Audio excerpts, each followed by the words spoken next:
Tetangga gue kali ini adalah orang yang berjasa saat penyembuhan suara gue yang sempat hilang dan membuat gue depresi. Yap, dia adalah Bapak Benyamin Ratu. Lahir di Flores, ternyata Pak Ben memiliki masa kecil yang cukup rebel, suka berantem karena dia merasa dirinya tidak diinginkan dan terbuang di keluarganya.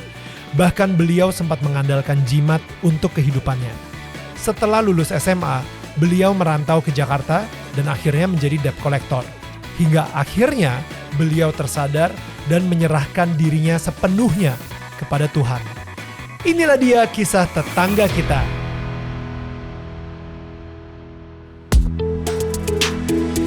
Hai, ini gua Daniel, tetangga kamu. Di sini gua akan ngobrol dengan tetangga gua tentang perjalanan hidup mereka dari kacamata spiritual di saat mereka mengalami situasi tidak pasti dan kekhawatiran, sampai bisa kembali bangkit menjadi orang yang lebih kuat dari sebelumnya. It's gonna be very exclusive and inspiring. Hai semua tetangga yang gue sayangin dan gue cintain. Well, kembali lagi di Daniel Tetangga Kamu. Dan gue pengen bilang sekali lagi untuk ngingetin ke kalian aja, kalau misalnya nanti kita akan mengadakan yang namanya Daniel Tetangga Kamu live on stage, dimana kita akan mengundang 2 bintang tamu atau 2 tetangga kita, dan kalian bisa ikutan nonton secara live. It's gonna be amazing guys, alright?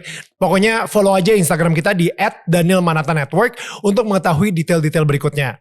Tapi yang pasti gue pengen ingetin juga, kalau misalnya kalian adalah bagian dari tribe kita, jangan lupa dong untuk memakai merchandise dari Daniel Tetangga Kamu. Kayak yang lagi gue pakai sekarang ini nih. Ini tulisannya tetangga saling menyangga, bukan menyanggah. Right? Well, tagline kita. Tapi yang pastinya hari ini gue juga mempunyai sebuah kehormatan banget untuk mengundang salah satu evangelis terberjasa di dalam hidup gue. Langsung aja, inilah dia Bapak Benyamin Ratu. Apa kabar Pak Ben? Baik. Wow, Pak Ben, ini konteks dulu nih ya. Gue pengen ngasih tahu dulu kepada semua tetangga kita gitu. Jadi setiap kali gue di interview, bagaimana sih Daniel itu akhirnya hatinya disentuh oleh Tuhan, bagaimana Tuhan itu menemukan Daniel, bagaimana akhirnya gue bertobat in a way, repent atau berbalik badan dan mulai berjalan menuju Tuhan dan mendekati Tuhan. Pasti nama Bapak Benyamin Ratu itu selalu ada gitu, karena Pak Ben di sini adalah bagian dari kesaksian saya gitu, yang tentang kuasa Tuhan atas hidup saya. Ceritanya awalnya adalah ketika gue kehilangan suara gue dan Sandra Dewi ya temen kita itu bilang, Nil, lu udah pergi ke Bapak Benyamin Ratu belum? Dia bilang kayak gitu kan. Saya bilang kayak, siapa itu gitu? Wah, belum pernah denger. Jadi coba deh, dia mempunyai karunia penyembuh gitu, yang bisa menyembuhkan orang melalui nama Yesus dan juga Roh Kudus gitu. Dan gue yang kayak saat itu saya desperate banget dan saya bilang, ya udah deh, apapun bakal gue coba gitu. Ya udah, akhirnya saya ke Pak Ben dan sampai hari ini saya ngerasa itu adalah mukjizat terbesar dalam hidup saya. Bukannya saya mendapatkan kesembuhan secara fisik, tapi saya mendapatkan kesembuhan secara rohani. Spirit atau rohani, exactly. Nah, itu sesuatu yang saya nggak ngira dan jadi hari ini gue seneng banget bisa memperkenalkan ke kita semua yang ada di sini, ke kalian semua khususnya tetangga gue, salah satu orang yang paling berjasa dalam hidup gue untuk mengenal Tuhan kembali dan mengikuti jalan Yesus, yaitu Bapak Benyamin Ratu gitu. So Pak Ben, apa kabar? Baik. Ya, dalam hal ini saya tidak bisa buat apa-apa. Jadi bukan berjasa dengan saya, berjasa dengan Tuhan. Ya. Saya hanya berdoa. Tuhanlah yang menyembuhkan. Wow, amin. Saya hanya berdoa, Tuhan yang mempertemukan kita. Yes. Ya, mungkin ini cara Tuhan pertama kali, bagaimana Tuhan akhirnya awal pertobatan Daniel, ini Tuhan punya cara. Yeah. Tuhan izinkan penyakit yang diderita, sehingga Tuhan berbicara pada hal itu, sehingga saya simpulkan setiap masalah Allah turut bekerja dalam segala hal untuk mendatangkan kebaikan bagi orang yang mencintai. Dia mencintai Daniel. Yois, amin, amin, amin. Yeah. Pak Ben, kita sendiri, jujur kita sering ngobrol ya, dan ceritanya Pak Benyamin Ratu sendiri itu sebenarnya cukup menarik. Jadi gue pengen kita di sini kalau misalnya ngedenger soal ceritanya Pak Ben ini, mungkin ini relate ke kalian juga gitu. Pak Benyamin sendiri sebenarnya tumbuhnya di Flores ya, besar di Flores. Dan boleh gak ceritain sedikit tentang origin story-nya atau mungkin masa kanak-kanaknya sampai dewasa gitu Pak Ben? Baik, saya asalnya dari Rekas, Flores, Manggarai Barat. Saya lahir di sana tahun 58. Saya 10 bersaudara. 10? Anak keberapa Pak Ben? Anak ke-10 aku. Okay. Ya, dengan situasi zaman itu terus terang, mungkin salah tidak seperti sekarang lah. Dokter susah, ekonomi pun susah. Sehingga saya dilahirkan manusia yang betul-betul ya mungkin orang tua saya udah tidak harapkan lagi. Maksudnya apa tuh? Tidak ingin punya anak lagi lah.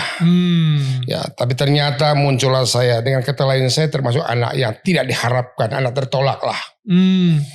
Dari ternyata buah dari anak tertolak itu apa yang terjadi? Dia bawa satu duri dalam hatinya bahwa aku ditolak. Aku ditolak. Itu yang orang bilang kepahitan atau luka batin. Padahal penolakan itu terjadi di dalam kandungan. Sebab apapun perasaan ibu pada saat lagi hamil itu menyatu dengan perasaan bayi.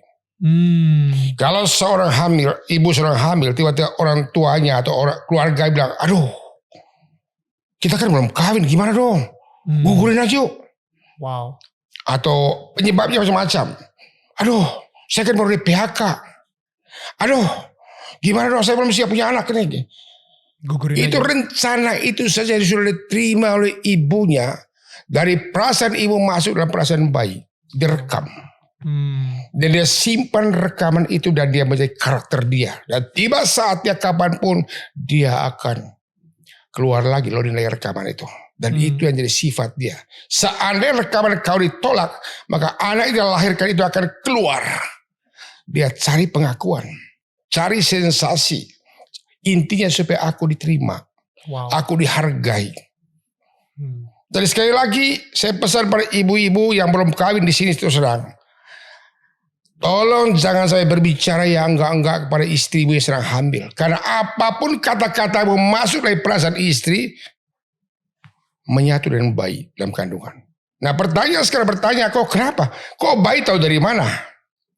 Manusia terdiri dua alam. Alam sadar hanya 20%. Yang di bawah sadar itu 80%. Di sini tempat tinggalnya satu komputer yang ribuan tera menampung semua peristiwa dalam kandungan. Luar kandungan dia rekam semua. Dan tiba saatnya rekaman itu akan muncul lagi.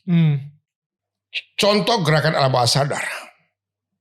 Ketika dulu saya belajar naik motor. Saya belajar naik mobil. Kan pertama grogi tuh.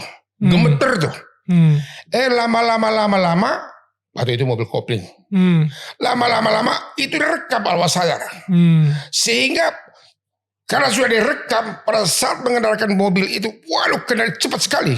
Gak usah disuruh lagi kaki injak kopling. Otomatis bila perlu sambil cetek. Halo. Ya kaki gini. Ya. Itulah bawah sadar. Itulah saya dulu. Ya. Sehingga dari situlah saya lahir bahwa dia ini manifestasinya orang tertolak, nakalnya minta ampun. Bahkan dia namanya bisa hiperaktif terjadi. Hiperaktif terjadi. Itu dampaknya orang demikian. Orang tuanya ketika dia udah besar gak ngerti kan, dicambuk.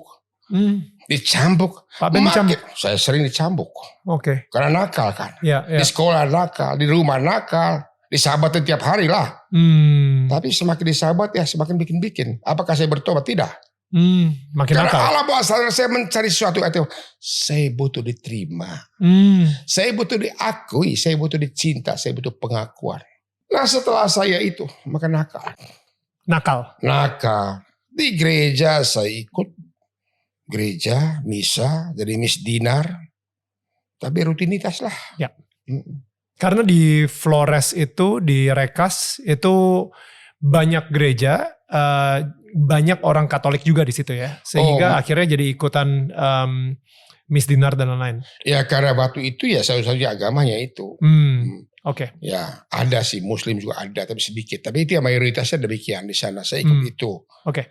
Sehingga dari situlah sekarang, karena saya datang ke gereja bawa beban, pulang bawa beban. Artinya apa tuh? Saya datang merayakan Paskah, tapi saya tidak mengalami Paskah. Mengalami Paskah, saya mengalami kelepasan, mengalami pembebasan, mengalami kemerdekaan. Itu namanya merayakan Paskah, mengalami Paskah. Semoga hari ini saya sampaikan ada banyak orang merayakan Paskah, pulang dari gereja berantem lagi. Pulang itu mulai musuhan lagi. Ya. Berarti Anda belum mengalami Paskah. Paskah artinya damai, sejahtera, kemenangan dan sukacita. Ini yang kita buat. Nah, disitulah saya punya pengalaman itu. Jadi sewot.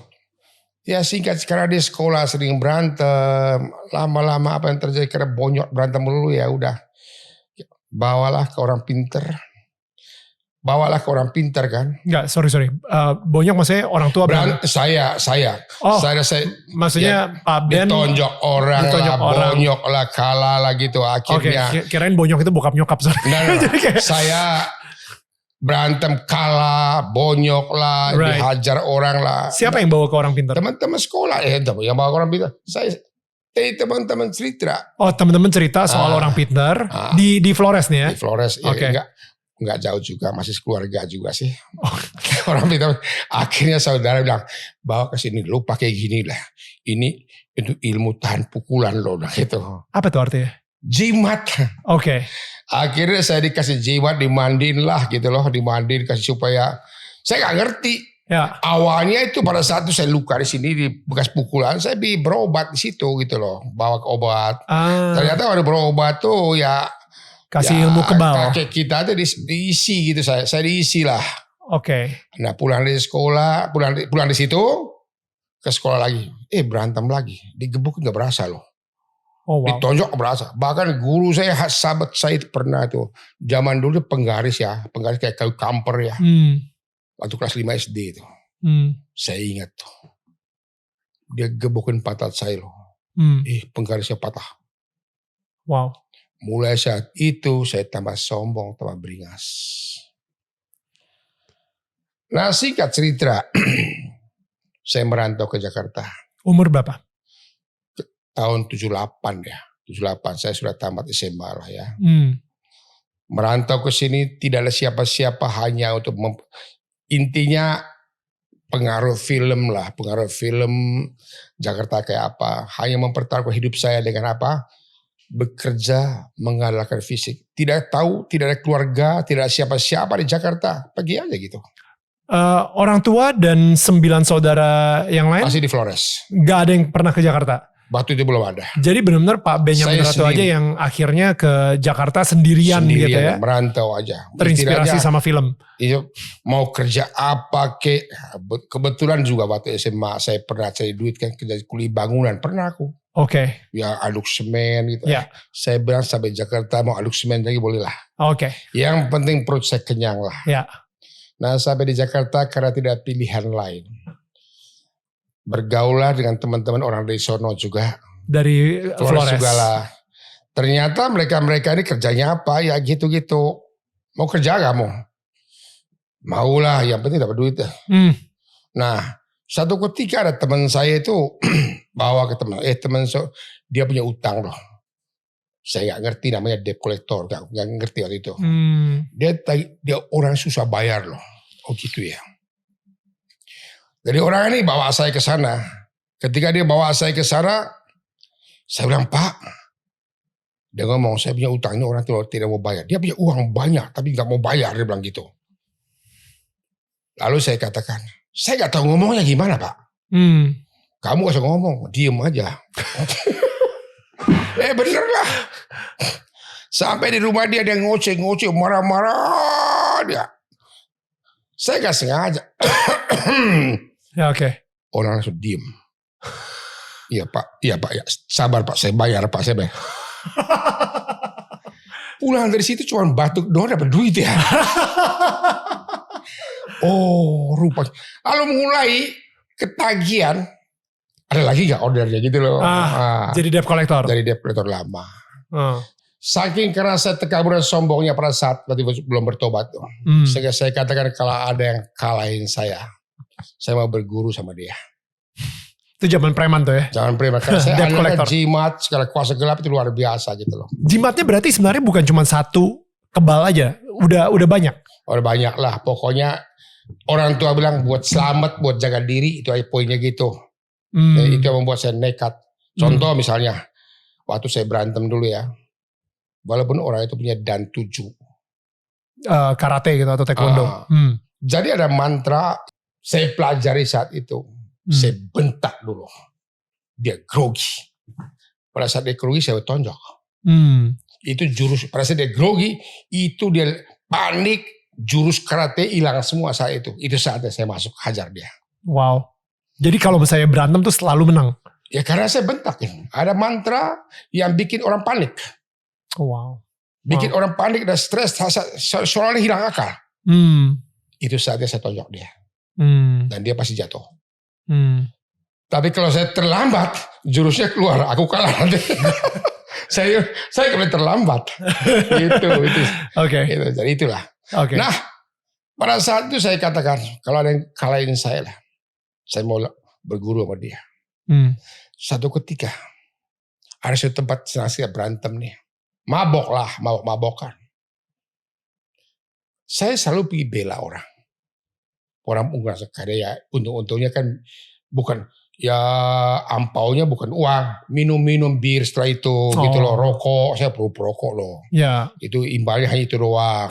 Ongkos, nektasi. Ya. Pokoknya minum itu pergaulan para preman itu. Nah saat itu, saya katakan kalau ada yang kalahin saya berguru dengan dia. Nah ketika mulai berantem, ada satu orang kecil sini. Betul, saya nggak ngerti. Ini anak kecil, bukan kecil. anak. Badannya kecil, udah berkeluarga juga dia. Oh oke. Udah jadi badannya kecil. Dia tahu rupanya dia tahu saya bahwa tukang berantem gitu. Dia tahu saya suka ribut. Oke. Dia dengar saya mau ribut gitu, dia datang tempat itu. Di bar, maksudnya di tempat daerah Jatinegara ke sono. Oke. Tempat mabok itulah. Ya. Oke. Dia datang. Lalu dia datang, Benyamin, sini kamu. Saya bilang ini anak kecil gini sudah tenang sekali, habis kau. Saya keluarkan, saya punya kekuatan, ya istilahnya ajen, intinya ya bentak tadi kan. Ya. Nggak bisa loh. Nggak panik, ketawa aja. Saya keluarkan semua yang tertinggi, saya bilang, saya mau pukul dia, lemes badan saya. Saya bilang, kau keluarkan, tenaga saya hilang. 3 meter. Dia ada. Akhirnya saya jatuh tersungkur di bawah kaki dia. Dia gak pukul, gak apa, hanya senyum aja. Wow. Lalu akhirnya dipanggil saya. Pegang tangan saya, dia bawa saya ke rumahnya. Sampai di rumahnya. Sini semua jimat kamu. Saya bukalah kasih dia. Karena dia udah tahu, dia pernah dengar saya. Pak Ben mau ikut ke rumahnya dia karena Pak Ben emang bilang kalau misalnya sampai saya kalah, saya mau berguru. Ya, karena saya sudah tak berdaya, saya sudah kalah. Saya bilang, ayo ke rumah saya. Ya terpaksa saya nyerah. Karena saya punya janji. Siapa yang kalahkan saya akan belajar sama dia. Itu poinnya situ. Maka saya ikut ke rumah dia. Sampai di rumah dia suruh saya, mana jimat-jimat kamu? Saya kasih. Setelah itu, kau agama apa? Saya bilang Katolik. Ayo ke pastoran. Ngapain? Mengaku dosa. Udah lama belum? Aduh, saya bilang udah 8 tahun lebih gak mengaku dosa. Aku bilang gitu. Saya pikir masih negatif. Jangan-jangan setelah saya ngaku dosa, baru dia bunuh saya supaya saya masuk surga kali ya. Masih pikirannya kotor. Oke. Nah dari situ selesai pengakuan dosa, saya tanya ke dia, Pak, gurunya Bapak apa sih? Siapa? Siapa? Aku mau belajar. Kok bisa kuat banget? Ternyata ada tas lepek begini. Dia buka Alkitab isinya. Ini guru saya. Saya bilang, Pak, boleh pinjam gak? Itu apa sih? Alkitab. Dalam hati, sama gak Alkitab Flores apa dia punya? Sama apa enggak gitu. Ya.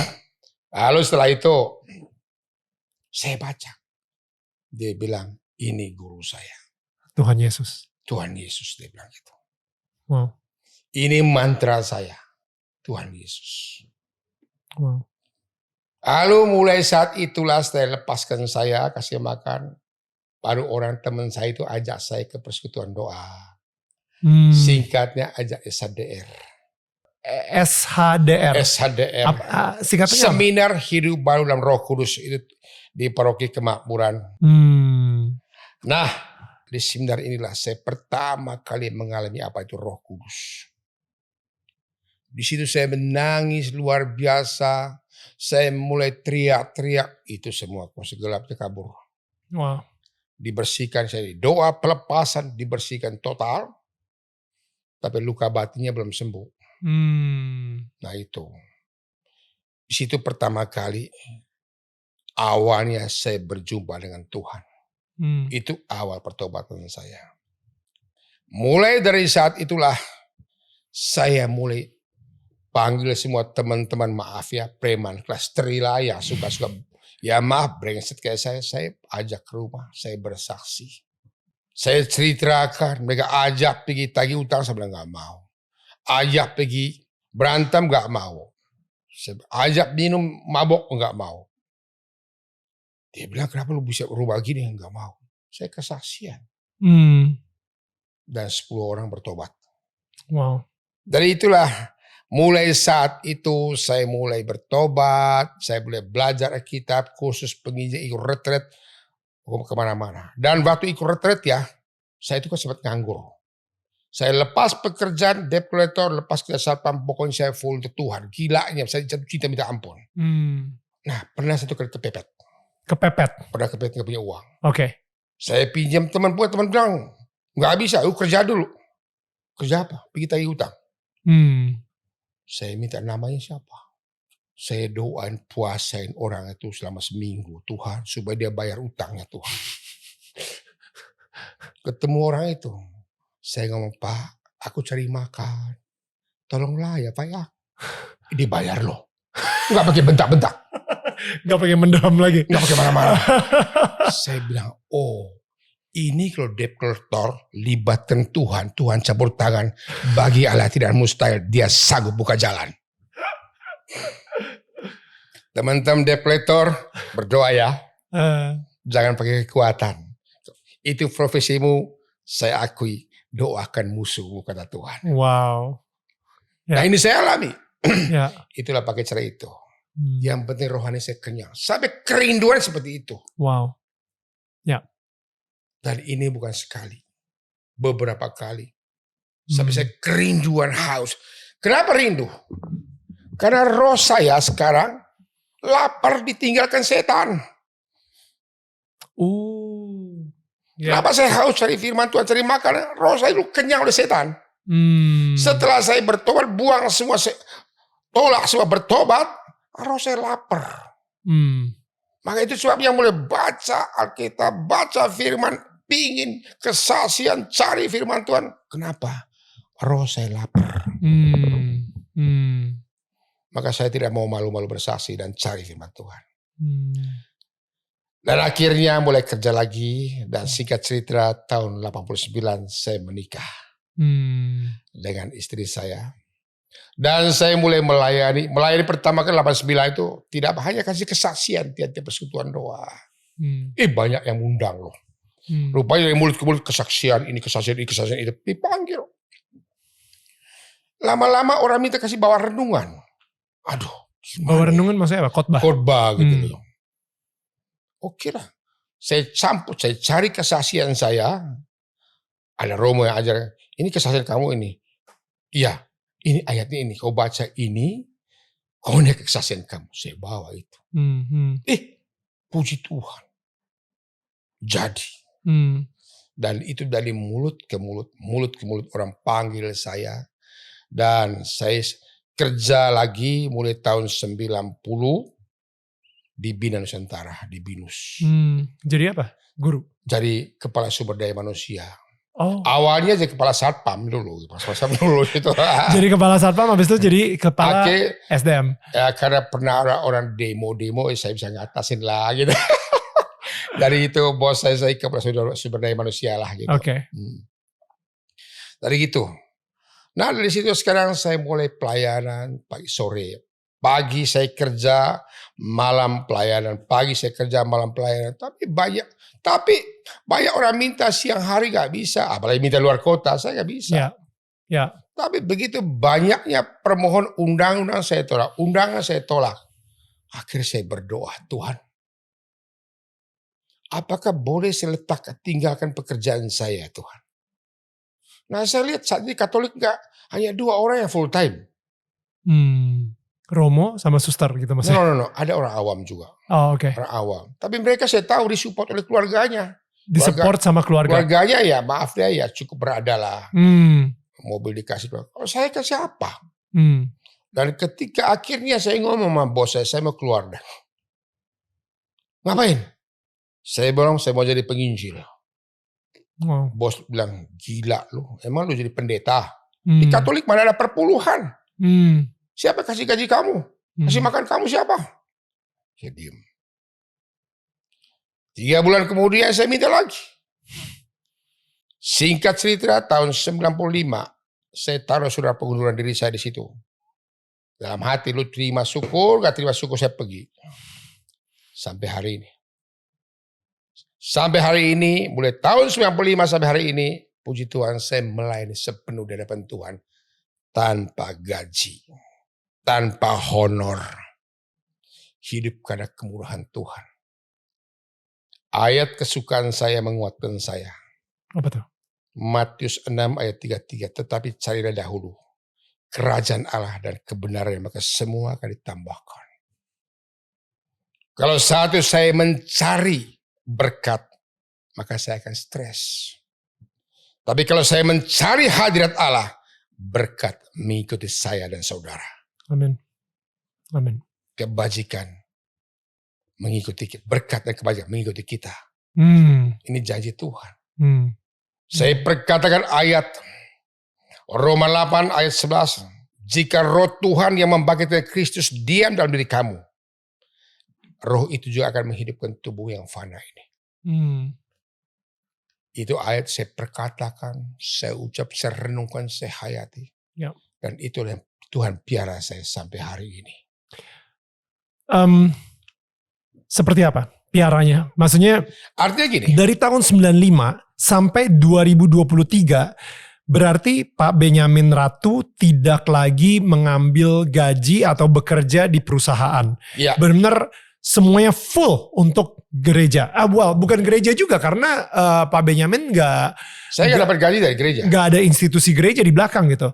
Nah, jadi benar-benar bekerja untuk Tuhan, ya kan? Untuk Tuhan. Saya mencari domba yang hilang karena saya merasa begitu Tuhan menolong saya dari keterpurukan.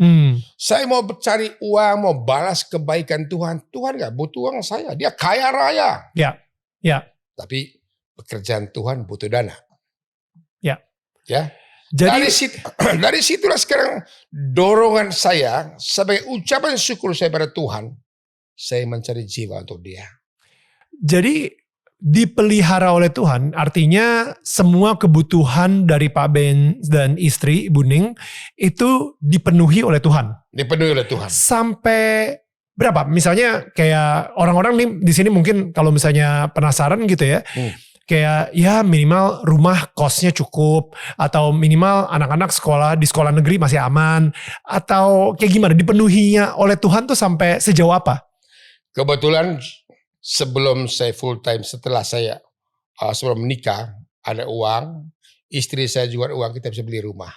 Oke. Rumah udah ada, itu gak ada masalah soal rumah sampai hari ini. Sampai hari ini ya. Tapi kebutuhan listrik lah, kebutuhan edukasi anak-anak lah. Dan ini mungkin pernah dengar ketika Elia disuruh Tuhan kau pergi ke Tuhan bilang dia sembunyi di situ untuk air minum. Nanti ada burung gagak yang kasih kau makan. Ya. Ada kan? Ya. Kalau nggak salah di Kejadian 17. Ya. Aku sekarang burung gagak itu masih ada sampai hari ini masih ada. Siapa burung gagak? Tiba-tiba Daniel, tiba-tiba kirim kue ke rumah, itu burung gagak menurut saya. Ya, teman-teman kirim bus, Pak Ben mau makan apa?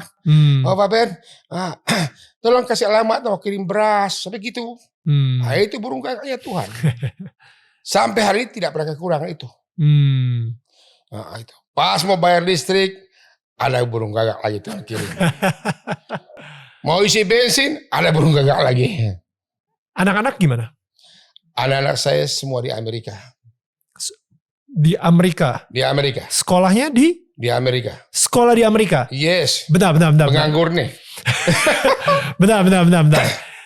Ini Pak Benyamin Ratu dan Buning, sekali lagi ya kita ingatkan ya, 100% memberikan hidupnya untuk Tuhan, ya, untuk menjadi penginjil kalau tadi bahasanya pewarta atau evangelis gitu ya.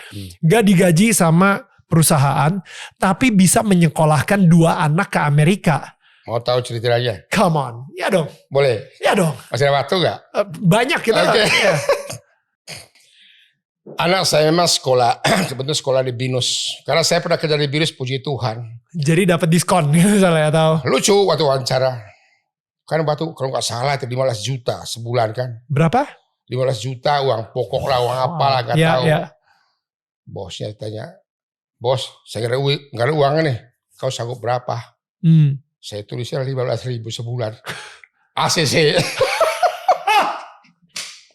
Oke. Satu anak perempuan sekolah. Itu jadi salah satu burung gagak juga tuh. Iya. Ya. Cara Tuhan tidak pernah menjatuhkan uang dari langit gini. Oh Benyamin, kalau kau susah duit, kau rajin berdoa, rajin pelayan, siap karung ya, tak tuban duit dari langit. Kalau begini mulai dari Tuhan, saya mau utang tiap hari Pak. Tapi cara Tuhan seperti itu. Wow. Anak saya sekolah di sana yang pertama di BINUS, yang perempuan juga di sekolah internasional juga, mulai SMP, SMA ya kan gitu. Wow. Di BINUS. Nah, sempat yang perempuan sekolah di LaSalle. Fashion. Ya ada 3 lah. Selesai mereka. Nah, yang satu anak laki-laki tinggal 2 semester. Harus selesai di BINUS ya. Pak, saya gak mau deh. Kata orang, anak saya kan pingin, Pak, kapan dong? Nah, ini anak saya punya iman luar biasa. Ketika saya waktu full time. Dia sedih. Pak, aku kan pingin mau sekolah Amerika. Sekarang Bapak full time. Gimana dong? Putus harapan saya, Pak. Untuk sekolah di Amerika? Ya. Aduh Pak, gimana? Ya udah, saya bilang maafkan papamu, saya bilang gitu. Tapi dia berdoa. Saya katakan kepada dia, perkatakan firman Tuhan. Saya akan ke Amerika. Dari SMP loh. Saya akan ke Amerika. Saya pasti ke Amerika. Perkatakan firman Tuhan. Karena mulutmu adalah doamu. Saya katakan itu. Dan asal kau rajin baca firman Tuhan dan berdoa dan perkatakan dengan iman, saya akan ke Amerika. Saya pasti ke Amerika. Dua-duanya saya ngomong begitu. 3 tahun, 2 tahun. Kapan Pak? Mana dong Pak? Oke. Gimana? Dalam hati Tuhan, terima syukur, gak terima syukur. Tapi Tuhan saya ingin ke Amerika. Saya perkatakan juga dalam nama Yesus saya ke Amerika. Saya perkatakan. Saya ajar anak saya. Waktu wawancara itu di dutaan Amerika tuh ada loket. Ada satu loket 7. Orang hitam dia, killer minta ampun. Kita belakang, setiap keluar itu selalu nangis. Ditolak. Waduh. Wow. Saya bilang anak-anak sini gandeng tangan. Tuhan, kalau boleh kami jangan dapat loket 7 Tuhan. Tolong Tuhan. Tapi jadilah kehendak saya doa. Bapa kami dalam surga, jadilah kehendak-Mu Tuhan, biar di tempat ini seperti di surga. Ya. Oke. Selesai doa, tiba-tiba Mr. Benyamin Ratu, loket 7. Waduh, selesai deh. Ya. Loket 7. Saya maju. Ketika saya maju, aku di depan dengan tampang tidak ada harapan. Ya udah. Ditanya, Pernah ke Amerika? Belum. Ngapain ke Amerika? Sama vacation. Saya tunjuk brosurnya. Pernah kemana aja? Saya ke Israel.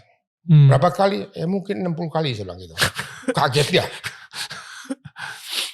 Karena dia siap. Enggak ada beberapa pastor saya minta cap Israel. Ada yang tidak. Saya bilang saya ke Israel. Kapan terakhir bulan Juni kemarin? Enggak mau apa-apa. I granted you. Jadi approve. Langsung di ACC 4 tempatnya. Wow. Itu mukjizat sih. Mukjizat luar biasa. Saya bilang yang tidak saya harapkan terjadi. Sehingga pulang dari situ dapat visa Amerika 4 tempatnya. Rencana untuk pergi berdua. Selesai visa di tangan, ada telepon dari Romo Amerika. Pak Benyamin bisa ke sini nggak? Ngapain Romo? Pelayanan. Akhirnya anak-anak sekolah di situ? Akhirnya karena dikasih visa 6 bulan. Kasih visa, kami pulang. Anak-anak kerja lah di situlah. Kerja ya, nyuci piring lah apa. Sambil mereka baca prospek yang ada di sono. Cari sekolah. Dan akhirnya mereka dapat sekolah, pulang dari sana roba visa deputy student. Nah berangkat lagi ke sana, pagi mereka sekolah, malam kerja. Mereka bayar sendiri. Bayar sendiri sampai hari ini. Luar biasa. Dan yang laki-laki udah nikah, udah punya cucu 2. Saya tidak keluar uang. Keluar uang hanya pertama aja, pergi tiket aja. Ya. Jadi anak-anak saya pesan kepada teman-teman, kalau anak mau dibekali firman Tuhan, you lepas padang gurun pasti hidup dia. Wow. Ya. Amerika, New York, siapa mau tahu kita? Ya. Mereka udah menetap di sana. Itulah serat singkatnya. Kenapa? Nah, akhirnya tiap tahun saya bolak-balik nengok cucu lah. Mereka kirim tiket dari sana lah. Pak Ben, kalau misalnya ada seorang pendengar kita, tetangga kita gitu ya, yang dia ngerasa bahwa ternyata dia itu sama tuh merasa tertolak juga gitu, ditolak oleh orang tuanya, dia punya kepahitan, dia punya sakit hati. Masih ada harapan gak untuk dia? Dan mungkin tetangga kita pun juga dulu ketika dia hamil, dia pernah mikir untuk aborsi anaknya, untuk menggugurkan, atau bahkan kayak, aduh kenapa gue harus hamilnya sekarang? Tapi sekarang anaknya udah lahir, anaknya mungkin udah umur 5 tahun, udah umur 10 tahun gitu. Dan dia gak sengaja ngedengerin obrolan kita nih. Apa yang harus dilakukan? Dan solusinya apa? Apakah selamanya anak ini akan kepahitan sama dia? Anak ini akan tidak ada harapan lagi, dia akan nakal dan dia akan ini udah rusak. Dan itu gara-gara si ibu ini pernah kepikiran untuk aborsi anak ini. Gimana menurut Pak Ben? Jawabannya kalau mau disembuhkan pengalaman saya pribadi. Saya tadi jadi brengsek, jadi nakal luar biasa. Saya disembuhkan Tuhan ketika saya buka hati terima Yesus sebagai Tuhan Juru Selamat. Secara pribadi, bukan secara orang tua saya, bukan istri saya, bukan anak saya, pribadi. Karena yang mampu menyembuhkan kepahitan alam bawah sadar ini adalah kuasa Yesus. Setelah saya terima Yesus, saya mulai berdoa. Dalam nama Yesus saya mengampuni papa saya mengampuni mama saya. Dan saya perkatakan ini tidak sekali, karena nasihat firman Tuhan 77 kali. Artinya apa? Sampai kita ingat masalahnya, tidak sakit lagi. Sampai kita berubah karakter kita. Wow. Karena kenapa Tuhan suruh mengampuni tidak sekali? Sampai kita perkatakan saya mengampuni papa dalam nama Yesus. Saya mengampuni mama yang gugurkan saya. Saya perkatakan terus menerus. Sampai ada perubahan. Wow. Sampai saya tidak sakit hati. Nah, bagaimana tahu sekarang? Contoh nih, saya udah gak sakit hati. Contoh misalnya Daniel pernah melukai saya. Orang tua bilang, baik nama Daniel, baik dong. Tapi setelah saya salaman, tapi hati kecil berkata, ya saya udah baik sama Daniel, cuma saya gak bisa akrab kayak dulu lagi deh. Itu belum beres. Wow. Sampai kalau saya ketemu Daniel, seolah-olah tidak ada masalah. Dia jadikan ciptaan baru. Saya ketemu papa saya, bahkan sampai kangen. Saya pulang cium kaki papa saya. Sebelum meninggal papa, saya mengampuni papa. Saya mencintai papa. Saya sayang papa. Ketika saya ketemu Papa, saya katakan saya mengampuni. Orang Jawa sungkem. Ketika saya lepaskan pengampunan, rasanya sesuatu yang dicabut dalam diri saya. Leganya luar biasa. Bukan senang, tapi sukacita yang tidak bisa dibahasakan. Indah luar biasa. Wow. Nah, ini mengenai pengampunan. Yang dalam kandungan itu ada ritual retreat namanya penyembuhan luka batin. Karena apa? Kuasa Tuhan dahulu dan sekarang sampai selama tidak berubah. Kuasa Tuhan sanggup bisa dia bawa kita kembali ke alam bawah sadar dalam kandungan. Saya pernah doakan orang retreat. Manifestasikan bayi. Itu dia. Jadi bayi. Jadi bayi. Orang tua. Gitu. Saya katakan ampuni mama kamu. Ampun papa kamu. Setelah gitu. Ibu-ibu. Oke. Kenapa ya? Rumah tangganya cekcok melulu. Pada saat saya ke rumah saya, suaminya jantungan. Dia bawa suaminya untuk didoain, tolong suami saya jantungan. Setelah saya doain suaminya, Pak Ben boleh bicara nggak? Saya jantungan gara-gara istri saya, Pak. Akhirnya, oke, saya bicara berdua sama istri mana. Dan istrinya itu yang tadi, itu yang begitu. Ketika saya doa, saya bilang, ada masalah gak dengan Papa? Oh, nggak ada. Papa saya sayang Papa. Saya sering beli tiket jalan-jalan ke luar negeri. Saya sayang papi saya. Nggak ada problem, dia bilang. Tidak seperti yang lain. Dia bilang, kalau pati jompo, saya taruh di rumah. Dia bilang gitu. Bangga dia. Oke. Saya doa, Tuhan tolong antarkan dia alam bawah sadar. Saya cek dalam kandungan, nggak ada. Luar kandungan. Pada saat balita, nggak ketemu. Pada saat umur SD, ketemu. Mulai berontak. Sampai kursi saya ditendang-tendang loh. Oke. Papa jahat. Papa. Maki-maki papa aja situ. Wow. Papa kurang aja. Katanya tadi gak ada masalah dengan Papa. Kok sekarang jadi begini ngomongnya. Okay. Saya ngerti bukan dia. Akhirnya saya peluk ibu nih. Saya katakan, saya Papa kamu. Wow. Maafkan Papa. Papa jahat. Papa jahat. Papa itu jahat. Ikat saya di kamar mandi. Papanya ikat rumah di kamar mandi. Sikap kamar mandi gitu. Diikat lagi gitu loh. Wow. Itu sebab manifestasi gini tangannya. Ya. Akhirnya bilang, ampuni Papa kamu. Mainkan imajinasimu. Bayangkan kau sedang ikat kamar mandi. Saya gitu kan. Ikat. Terus saya bilang. Pada saat saya terikat, saya jadi figur Papa. Papa kamu minta maaf. Papa ikat kamu dulu di rumah sakit. Di kamar mandi. Di kamar mandi. Akhirnya lemas dia. Saya lemas, lega. Mulai saat saya tanya suaminya, Pak, istri saya sekarang lemah lembut tuh Pak. Wow. Biasanya bahaya minta ampun Pak. Sekarang dia sayang saya Pak. Itu perubahannya di situ. Beda ya kalau penyembuhan fisik langsung berasa. Lihat perubahan misalnya orang lumpuh jalan. Kalau penyembuhan batin, yang tahu perubahan adalah orang sekitar kita. Suami kah, istri kah, keluarga itu. Perubahan terjadi. Dan ini target saya pelayanan. Bukan target hanya sekedar penyembuhan, tapi orang berubah. Wow, bertransformasi. Ya. Pak Ben, tadi dari cerita Pak Ben soal ibu tersebut, abis itu ada bayi dan lain-lain gitu ya. Pak Ben juga tadi sempat ngomong soal penyembuhan luka batin. Iya. Itu seminar juga? Seminar juga ya.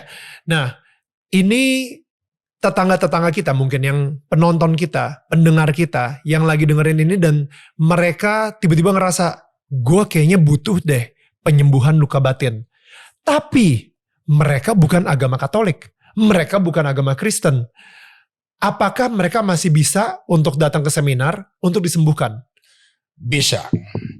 Karena target pelayanan kami bukan mengkristenkan orang. Kami yang memperkenalkan Yesus. Karena yang menyembuhkan Yesus.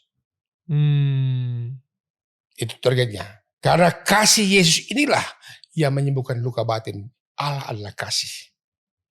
Banyak yang ikut.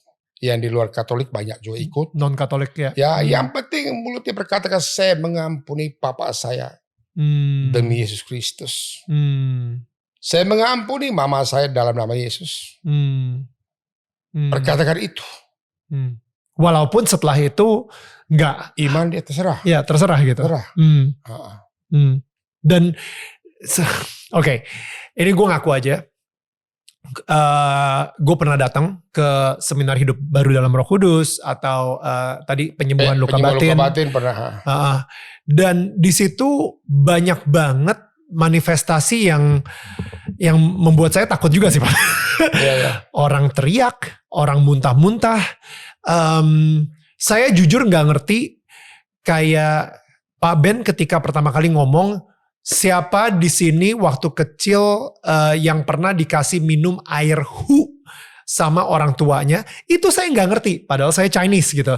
Dan ternyata ketika ada orang yang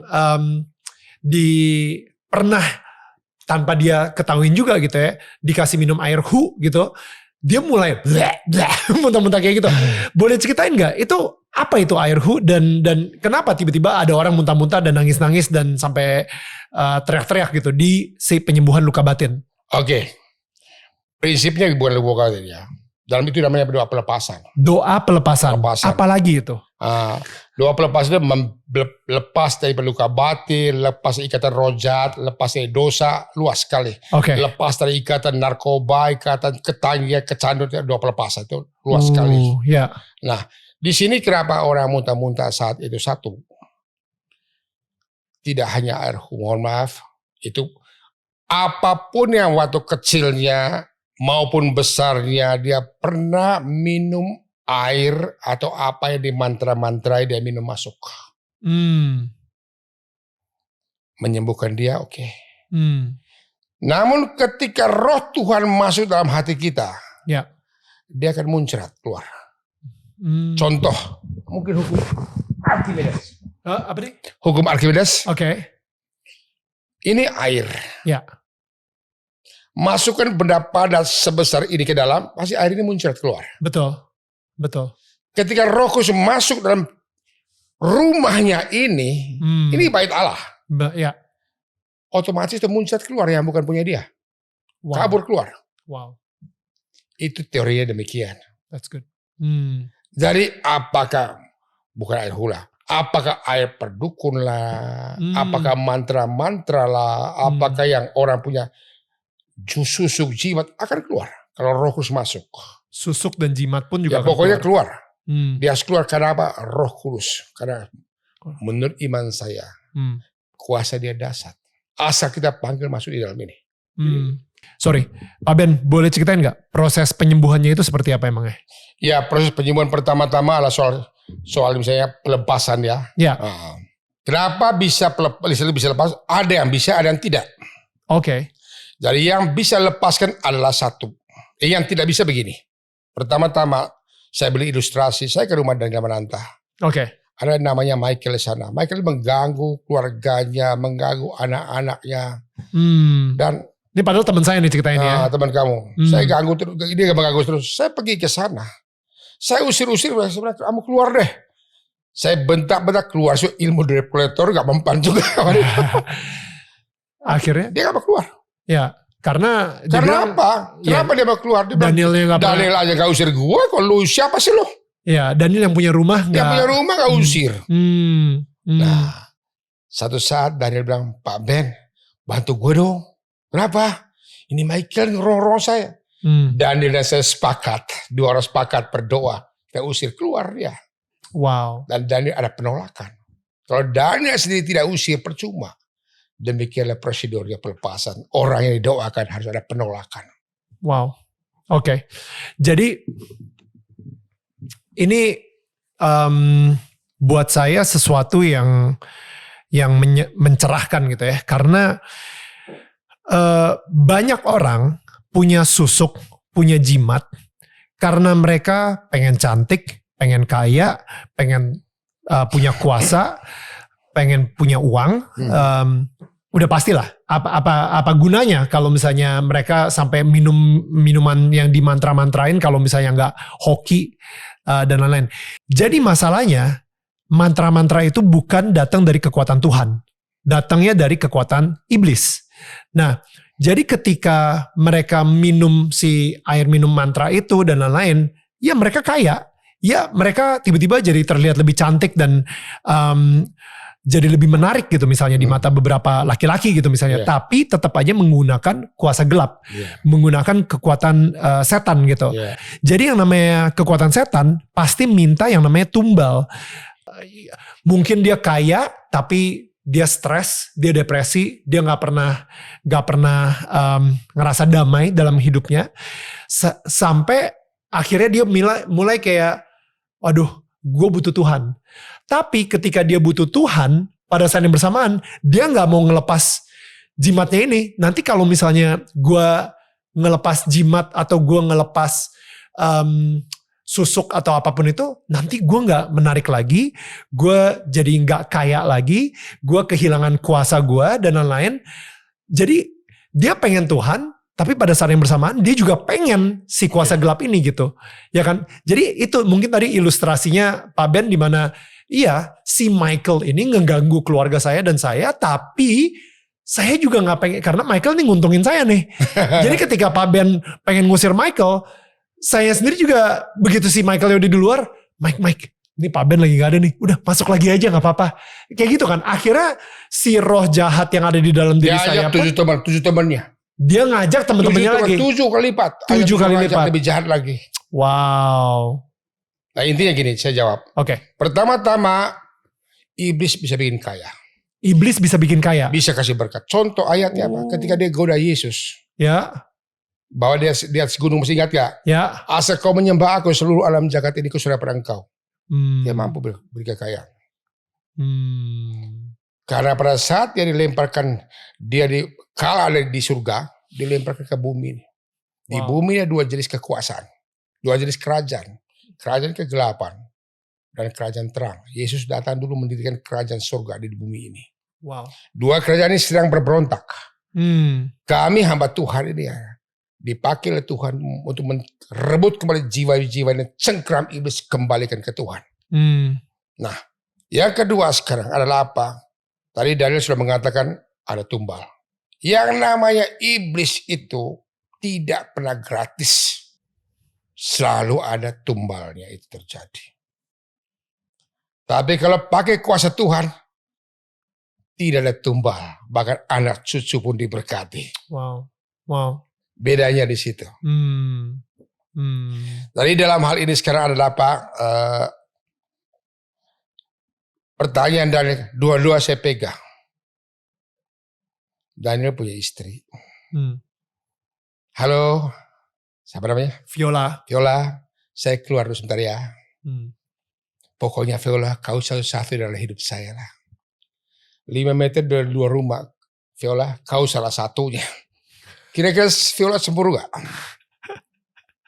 Roh Tuhan ditempatkan di dalam diri, roh Tuhan yang ditempatkan di dalam diri kita. Yakobus 4 ayat 5. Diinginnya dengan cemburu. Dia tidak mau ada ilah lain. Maka selain bertobat perlu, maka itu sebabnya dalam kita ada janji pembaharuan, janji baptis. Apakah engkau menyangkal? Menyangkal berani mengatakan tidak dengan dosa. Tidak dengan hal itu. Tidak hanya mengatakan tobat, penyangkalan penting. Orang yang sudah bertobat pun harus ada penyangkalan terus. Karena godaan jalan terus. Ya, itu yang terjadi. Pak Ben, tadi Pak Ben sempat bilang gitu bahwa kalau misalnya kita bergantung sama Tuhan, anak-anak kita sampai cucu-cucu kita itu akan diberkati. Tapi kenapa orang masih terus mengandalkan dukun atau susuk atau jimat gitu atau mantra-mantra gitu dalam hidupnya mereka? Gak tahu saya. Ini kalau misalnya saya salah tolong betulin ya. Tapi menurut saya kadang-kadang ketika kita mengikuti Tuhan itu artinya kita sudah tidak bisa mengontrol proses dan outcome-nya. Karena kita udah berserah. Ini kita percaya aja deh kalau Tuhan itu baik. Tuhan itu akan mempunyai masa depan yang baik untuk kita dan anak kita dan cucu kita. Dan tapi masalahnya kita nggak pernah bisa mengontrol situasi dan outcome-nya gitu ya, atau situasi dan hasilnya. Benar-benar kita hanya bisa percaya, atau itu dia kenapa butuh banget yang namanya iman gitu ya, bahwa Tuhan itu akan memberikan yang terbaik untuk kita. Tuhan yang menciptakan kita, Tuhan tahu waktu yang terbaik. Tapi sayangnya waktu terbaik Tuhan belum tentu waktu terbaiknya kita. Yeah. Kita pengen mengontrol situasinya, kita pengen mengontrol outcome-nya, dan kita pengen itu sekarang. Nah, cara yang paling cepat adalah dengan kedukun. Itu shortcut-nya. Ya udah deh, nggak apa-apa. Gue harus ngasih tumbal, keluarga gue mungkin akan ada beberapa yang terkutuk. Ya udah, yang penting gue harus kaya sekarang gitu misalnya. Itu sebenarnya mungkin hasil apa ya, dari hati yang penuh dengan iri, dengan cemburu. Ini tetangga gue baru beli mobil baru, wah gue harus ngasih lihat juga kalau misalnya gue bisa punya mobil baru, mobil yang lebih bagus malahan, tapi gue gak punya duitnya. Kalau misalnya kita minta sama Tuhan, Tuhan berikanlah saya, kalau misalnya kita doa gitu ya, Tuhan berikanlah saya mobil baru supaya saya gak malu sama tetangga saya. Itu kan doa yang sangat egois, dan udah pasti kita doa itu aja sama Tuhan juga gak enak gitu rasanya. Okay. Dan kadang-kadang Tuhan tidak akan menjawab doa kita juga dengan jebret tiba-tiba langsung ada mobil. Jadi cara yang paling cepat adalah kedukun. Supaya dapat mobil baru gitu misalnya, atau dapat kekuasaan baru. Gue pengen naik jabatan, gue pengen punya rumah yang lebih besar supaya gue nggak malu sama saudara-saudara gue. Gue pengen punya jabatan seperti ini supaya orang-orang nggak bilang kalau gue ini orang gagal terus. Gue pengen itu semua sekarang gitu. Dan udah pasti untuk mendapatkan sekarangnya itu ya nggak bisa minta sama Tuhan, karena waktunya Tuhan bukan waktunya kita gitu. Ya akhirnya orang milih jalan pintas sih. Okay. Gitu sih. Gak tau itu bener gak kenapa orang milih dukun gitu? Kalau menurut saya gini, pribadi saya, untuk apa saya ikut Tuhan? Kalau saya cari Tuhan, betul saya anak Allah dan saya panggil dia Bapa. Tapi konsekuensi seorang anak juga pasti ada bagian kita, ada bagian Tuhan. Oke. Okay. Bagian kita mengasihi Bapak, mencintai Bapak. Dan percaya sama Bapak. Dan percaya sama Bapak, akan pertolongan Bapak itu bagian saya. Nah kalau saya sekarang ikut Bapak hanya karena ada kepentingan, lama-lama Papa bilang ini anak pasti ada maunya. Ini ada maunya bernongol loh. Ya jangan. Saya sebagai anak harus menghargai dia yang melahirkan saya, membesarkan saya. Diberkati atau tidak diberkati, dia tetap papa saya. Saya tetap setia mencintai dia. Apapun yang terjadi, saya tetap setia mencintai dia. Nah itu soal ilustrasinya. Sebagai orang pengikut Kristus, saya pribadi, ya saya ikut Tuhan kalau hanya mencari berkat, saya akan pasti kecewa. Nanti seperti bangsa Israel. Ketika mana turun haleluya mereka. Terlambat dikit ngomel-ngomel. Itu sebabnya generasi ini tidak berhak masuk tanah terjanji. Karena apa? Anda tahu syukur orangnya. Dia masuk anak cucu mereka. Nah demikian pula menurut saya ikut Tuhan itu ya harus pikul salib. Tuhan berkata barang siapa yang mau ikut aku harus sangkal diri dan pikul salib. Tapi kalau kita banyak mengatakan ikut Tuhan itu pasti diberkati. Saya ngeri-ngeri juga. Kalau gak diberkat akhirnya kutuk Tuhan. Dan akhirnya kalau Tuhan gak terima doa gue cari orang pinter baru tahu loh. Wow. Ngancem kan? Dan banyak seperti itu. Nah ikut Tuhan menurut yang saya tahu. Tuhan tidak pernah menjanjikan awan tanpa badai. Lautan tanpa bergelombang. Tuhan berkata ada masalah, ada problem, ada sakit penyakit. Tapi satu hal Tuhan janji, aku menyertai kamu. Wow. Aku menyertai kamu. Aku tidak membiarkan engkau seperti anak yatim piatu. Nah bahwa masalah sekarang ada tiba-tiba kesusahan terjadi. Atau seolah-olah doa tidak terkabul. Atau katakan sakit lah. Itu Tuhan punya rencana. Seperti pengalaman saya lah.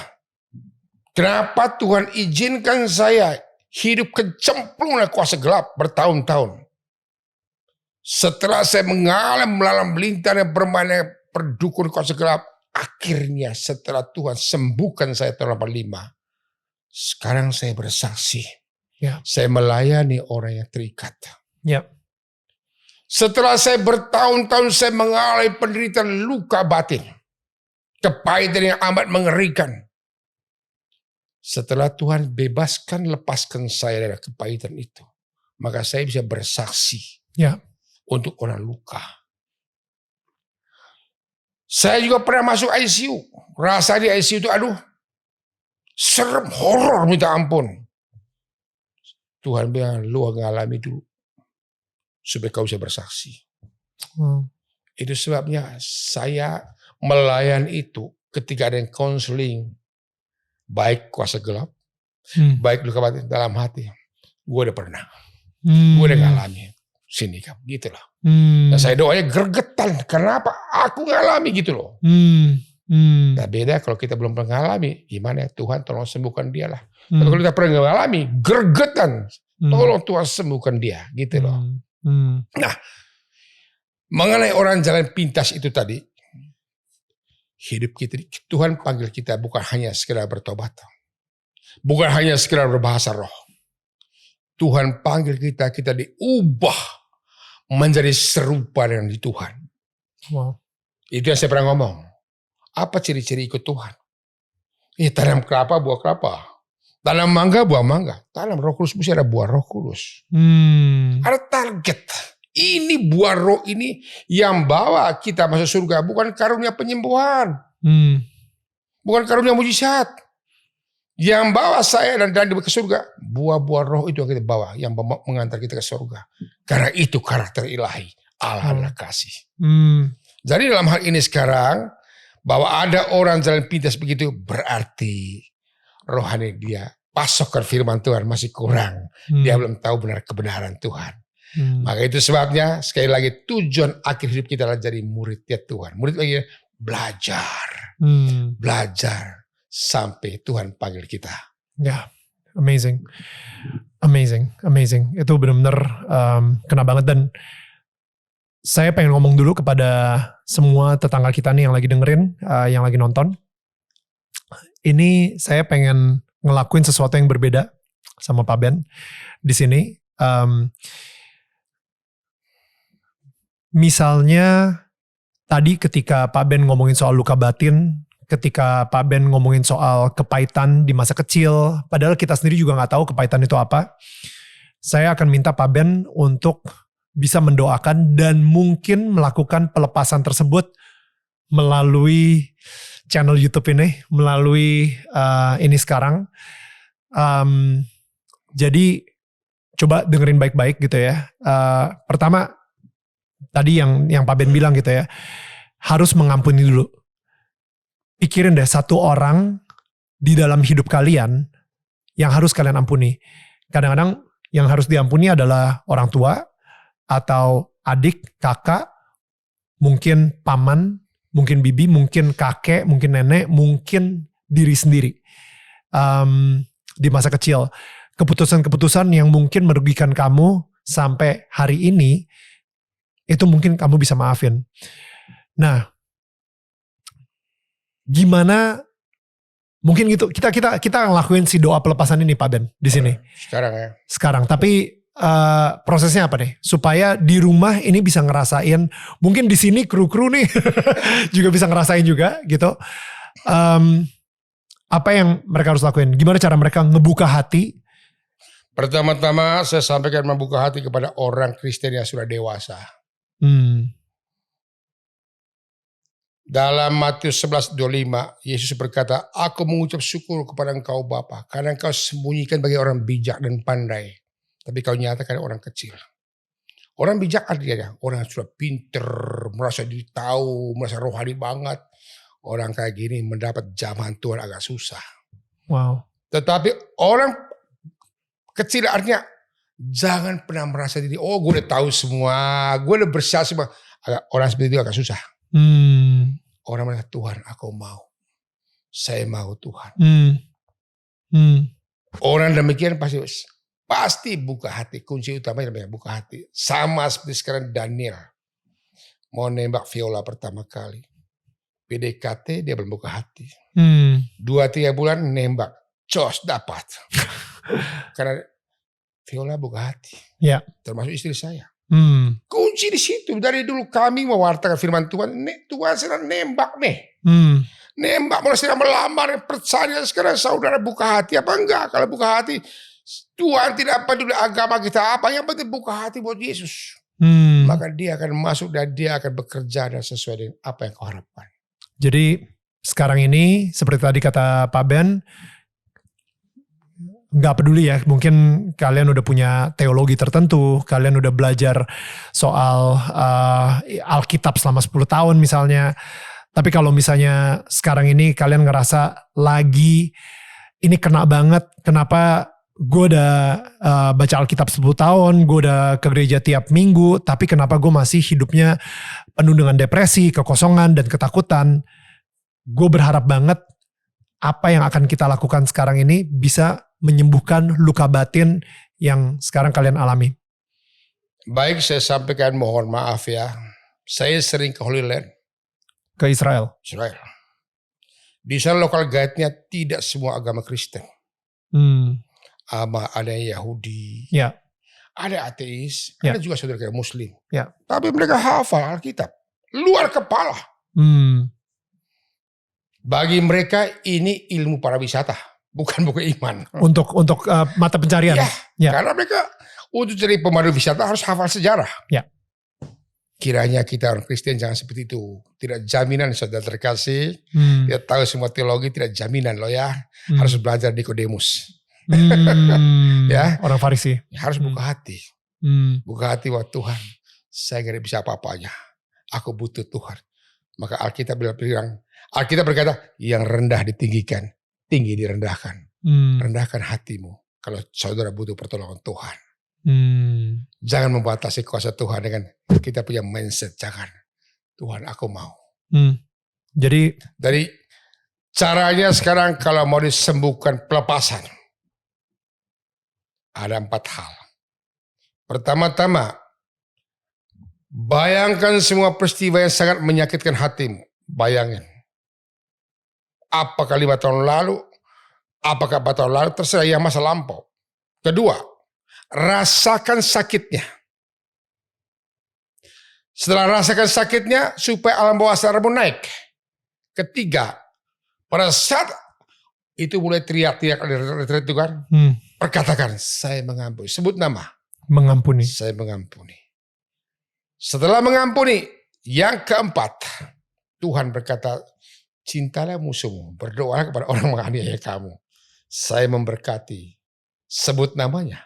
Wow. 4 hal itu. Keluarkan itu. Jangan pernah berkata, gue ngampuni lo ya, tapi asal lu begini. Itu bukan. Jangan tidak. Mengampuni kita dalam kasih.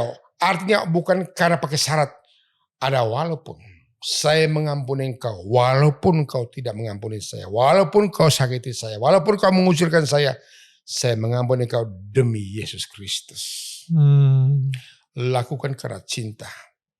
Wow. Caranya demikian, ya. Itu yang terjadi. Saya sebelum saya mulai doa, ini para dengar saya cerita pengalaman saya. Ada satu orang sakit, dia lumpuh 2 tahun. Gak bisa bangun. Saat itu saya diundang untuk doa ke rumah dia. Dalam perjalanan dicerita, Pak Ben, kenapa ya? Sudah didoain ini, pendeta ini, romo ini, kenapa gak sembuh-sembuh Pak? Sudah ikut doa segala macam, gak sembuh-sembuh juga. Oke. Saya renung dalam hati, Tuhan, kalau senior saya enggak bisa, siapa sih saya kan itu. Ya. Dalam perjalanan saya minta hikmat Tuhan. Tuhan, engkaulah yang doakan. Saya tidak tahu. Singkat cerita, sampai di rumah dia masih stroke. Saya bilang, mulai kapan dia stroke? Pernah ke rumah sakit katanya. Sejak di rumah sakit itu entah tahu gimana. Bukannya sembuh malah pulang begini. Oke. Lalu setelah itu saya bilang, kenal gak dokternya yang merawat kamu? Kenal katanya. Ternyata dia kecewa banget dengan pribadi oknum dokter itu. Sebel, sakitnya minta ampun. Sampai di sana saya katakan, perkatakan ya Bu, saya mengampuni rumah sakit itu. Saya mengampuni dokter yang merawat operasi saya dalam nama Yesus. Iya, saya pandu dia. Perkatakan dalam nama Yesus. Saya pandu, keluarkan amarah. Bayangkan kau dioperasi, bayangkan kau diobati. Waduh, dia mau mulai marah. Dia bilang, saya bilang sebut nama dokter itu. Misalnya namanya Daniel. Dia mau, saya mengampuni. Ke nilai tidak bisa. Kenapa? Itu alam bawah sadar betul-betul kepahitan luar biasa. Saya doakan, mohon belas kasih Tuhan. Saya doa dengan bahasa roh. Akhirnya saya mengampuni Daniel. Ulang lagi. Saya doakan Daniel. Ulang lagi. Selesai itu. Saya mau pulang. Saya minum kopi di luar. Minum ada snack lah. Saya mau pamit Bu. Saya mau pulang ya. Ketika saya mau pegang tangan ibu ini. Dia tarik tangan saya. Seolah ada isyarat bangunin saya dong. Saya tarik. Dia duduk. Ketika dia duduk suaminya nangis. Saya bilang kenapa Pak? Belum pernah duduk Pak. Saya bilang puji Tuhan. Akhirnya saya bawa ke sini. Saya pandu duduk di samping kursi. Samping tempat tidur. Saya kakinya bisa begini gini. Bisa gerak lagi. Bisa gerak. Saya tuntun lah jalan situ. Bisa. Bisa. Akhirnya saya pulang. 2 minggu kemudian saya balik lagi udah terima tamu dia. Saudara lihat. Dosa membunuh Tuhan ampuni. Dosa berzina Tuhan ampuni. Ada satu dosa yang sulit Tuhan ampuni. Dosa tidak mau mengampuni alias benci dan dendam. Ketika ibu ini lepas pengampunan pada musuhnya, kuasa Tuhan mengalir, memulihkan, menyembuhkan dia. Itu pengampunan luar biasa. Ya. Baru saya ngerti pantasan Tuhan suruh ngampuni dia cuma sekali, 77 kali 7 kali. Ya. Nah, bagaimana pengampunan kita? Coba dari sediwara dikit. Ya. Pak Ben maafin saya. Ya, maafin saya Pak Ben. Yang lain kali jangan macam-macam ya. Iya Pak Ben. Itu bukan itu. Bukan itu, ngancam namanya. Harusnya saya mengampuni dan saya melupakan. Itu. Satu keping mata uang. Satu koin mengampuni melupakan. Itu bermantap. Sekali lagi. Orang yang simpan kepahitan. 95% orang yang simpan kepahitan luka itu gampang dipengaruhi roh jahat. Saya pun bisa kena santet, bisa. Ketika saya simpan dendam. Itu dia.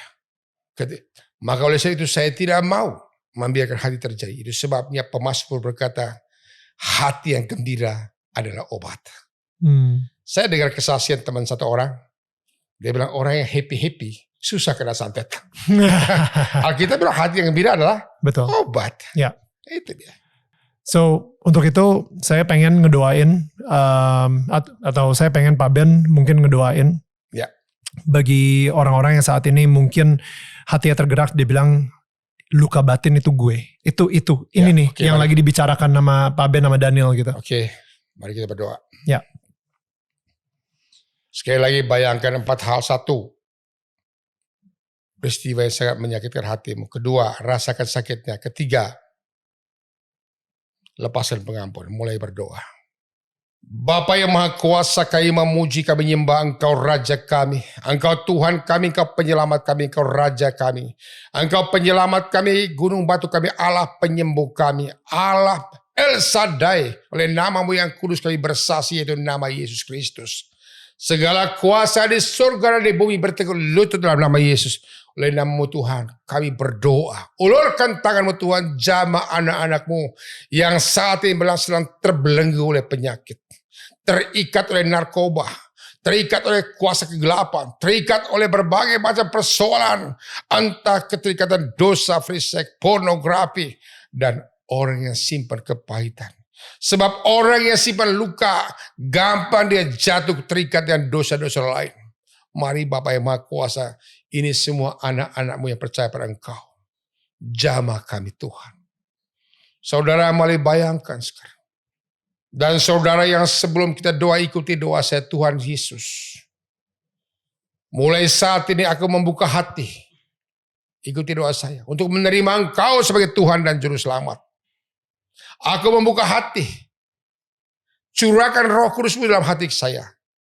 Penuhilah aku dengan kuasa Roh Kudus-Mu. Penuhilah aku dengan rahmat-Mu Tuhan. Dan Tuhan, aku terluka, akui kelukaan. Bayangkan sekarang kau punya luka-luka. Sebagai ibu, mungkin engkau sudah memberi yang terbaik kepada suamimu. Atau sebagai suami engkau sudah memberikan yang terbaik kepada istrimu. Sebagai anak, sebagai papa. Tapi engkau jumpai selalu dikucilkan, dikecewakan, tidak dihargai sama sekali. Keluarkan unek-unekmu. Ada mungkin saat ini usaha ini apes. Mungkin karena kecilnya kau kena luka. Sehingga tanpa sadar papa mama keluarkan kata-kata kutuk. Anak bego, anak kualat, anak sial. Kenapa sampai itu kata-kata keluar? Karena mungkin kau lahir dengan penolakan. Kau tidak ngerti sehingga kau berontak. Tanpa sadar papa mama keluarkan kata-kata supas rapah. Kalau engkau mau bebas sekarang, ampuni papa mamamu. Perkatakan, saya mengampuni papa. Saya mengampuni mama. Mungkin itu yang menyebabkan hak karaktermu jadi pemarah. Yang menyebabkan kau jadi kawin cerai. Kenapa? Karena masa kecilmu kau tidak diterima. Mungkin kau ditolak oleh papa. Sehingga kau sebagai istri kau butuh figur papa. Kau nuntut pada suamimu. Tapi suami tidak mengerti. Sehingga apa yang terjadi? Kau merasa berontak dengan suamimu. Lepaskan pengampunan dengan papamu. Bukan salah suamimu. Kau hanya butuh figur. Sebagai istri, suami juga sama ini. Kenapa selama ini kau tidak puas dengan pasanganmu? Mungkin kecilmu kurang perhatian, kurang kasih sayang dari mamamu. Mamamu besarkan engkau di panti. Mamamu besarkan engkau pada suster pembantu. Sementara kebutuhan kau butuh kasih seorang ibu. Tapi kau tidak butuhkan. Sehingga ketika kau punya rumah tangga, tanpa alam bawah sadar menuntut istrimu harus seperti ibumu. Dan dia tidak mengerti. Akhir kau marah-marah dan berontak. Saudaraku, ada Yesus yang menolong kau. Ada kasih Yesus yang sudah jamin siap sedia memberkati menyembuhkan engkau hari ini. Buka hatimu. Tapi perkatakan, saudara terkasih, perkatakan, saya mengampuni mama. Mama mungkin mau gugurkan saya. Saya mengampuni mama atau papa waktu kecil di sini pukul saya. Saya mengampuni istri saya. Saya mengampuni suami saya. Saya mengampuni koko cici saya dalam nama Yesus. Dan saat ini juga Tuhan. Saya merasa yang nonton seperti ada orang yang tidak bisa terima diri sendiri. Kenapa saya punya muka begini? Kenapa saya punya gini? Saudara, ampuni dirimu sendiri. Kau saat saya perintahkan roh intimidasi keluar. Lepaskan mereka yang selalu mendakwa diri sendiri. Selalu mengatakan aku jelek, aku jahat, aku tidak bisa. Saya perintah roh intimidasi keluar. Katakan saudaraku, saya tolak roh intimidasi. Dalam nama Yesus. Tolong katakan dalam nama Yesus supaya Yesusnya terlibat. Dalam nama Yesus saya tolak roh intimidasi. Bagi saudara saat ini yang terikat pornografi, perkatakan, Tuhan, tolong saya terikat pornografi. Tolong Tuhan saya ikat dengan narkoba. Perkatakan dalam nama Yesus, saya tolak ikatan narkoba. Saya tolak roh perzinahan. Saya tidak tolak segala roh perzinahan. Percabul dalam nama Yesus. Perkatakan saudara, saya hanya mendoakan saudara. Tapi saudara punya ada penyangkalan, ada penolakan, maka kuasa Allah mengalir. Dan katakan lagi, saya mengampuni diriku sendiri. Saya mengampuni keluarga saya. Kalau boleh sebut namanya, jangan bilang semua orang, tidak boleh. Jangan global. Saya mengampuni si A, si B. Dalam nama Yesus. Kita lepaskan pengampunan karena Tuhan lebih dulu mengampuni. Ada pujian berkata, Tuhan lebih dulu mengampuni kepadaku.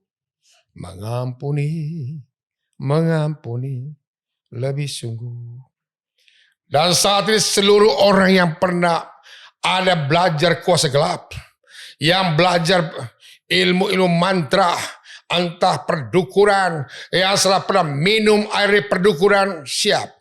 Mungkin waktu kecil kau tidak sadar, ketika kau orang mama lagi hamil, dia minum air dukun biar lancar melahirkannya. Atau waktu kecil kau dimandi air dukun, atau waktu kecil kau dimandi dengan air mantra-mantra, siap saat ini.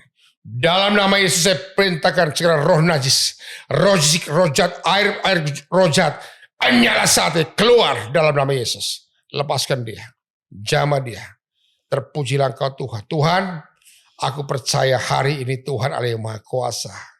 Keluaran 14 ayat 14 berkata, Allahmu yang berperan untuk Engkau, tapi aku diam, kami diam saja. Tuhan, Engkau yang bekerja. Setiap siapapun mendengarkan acara ini, yang menyimak acara ini, Tuhan jamah, urapi semua Tuhan acara dari tetangga kamu. Episode ini Tuhan, sehingga banyak orang lepas dipulihkan.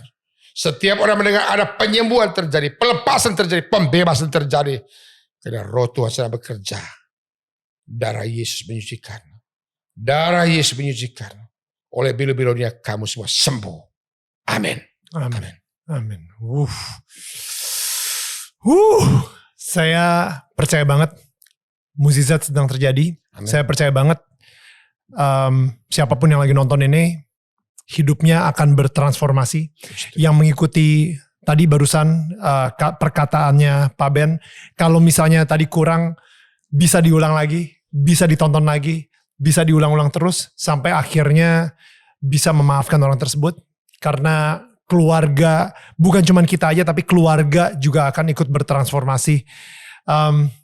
Apa yang harus mereka lakukan, atau kalau misalnya mereka mau mencari Pak Ben atau mungkin follow up nih, misalnya mereka udah melakukan doa itu, mereka mungkin di rumah di kamarnya sendiri muntah-muntah atau nangis-nangis, abis itu mau ketemuin Pak Ben gimana? Sebelum ketemu gini, bisa aja sih. Ini penting.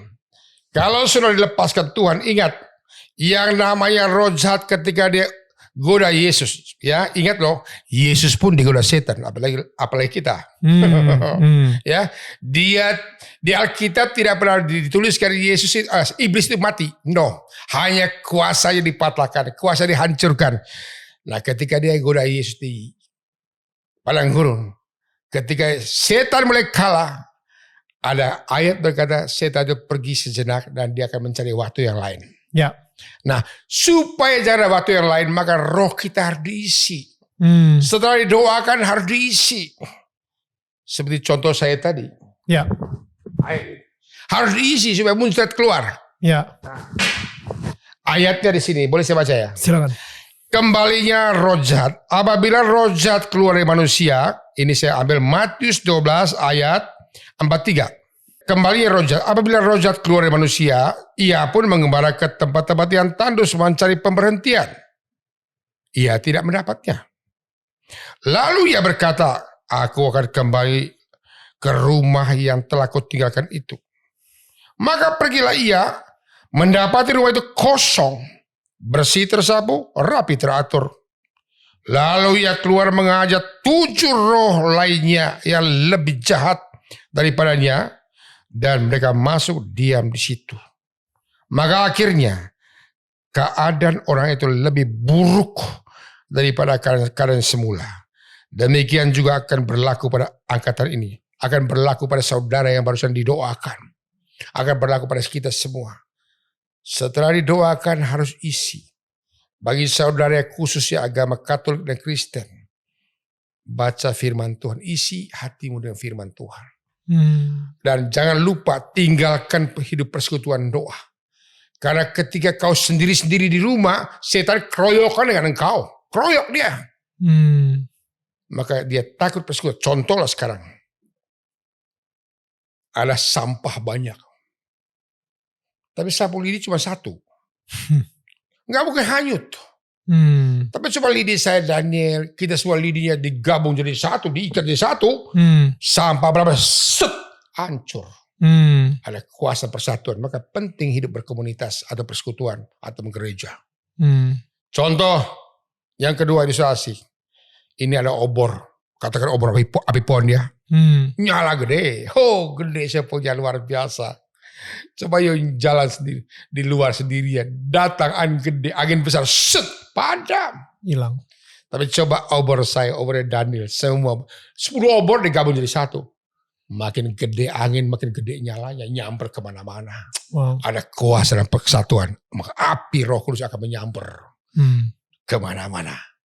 Maka itu penting dari baca firman Tuhan. Tidak hanya baca, banyak yang berkata, saya sudah baca. Renungkan firman Tuhan. Tidak hanya renungkan, perkatakan firman Tuhan. Wow. Tidak hanya perkatakan, lakukan firman Tuhan. Maka iman tanpa perbuatan mati. Ya, dan itu penting.